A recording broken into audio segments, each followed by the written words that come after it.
Hi everybody and welcome. Today I have these SOUNDCORE headphones and I'm going to tell you all the top tricks of this device.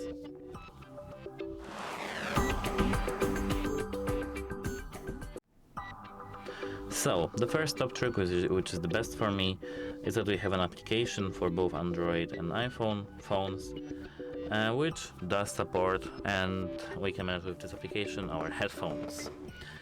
And this is the first top trick.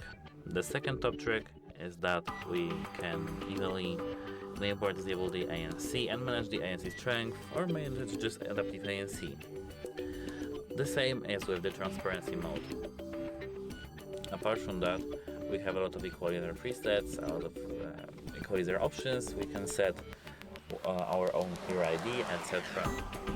Apart from that, our headphones do support the AAC codec, which is a lot better than the classic SBC codec. And yet another top trick is that we have a lot of options like Easy Talk, which is the AirPods conversation awareness, but on these SOUNDCORE headphones. And that's it. Hope it helps you, and goodbye.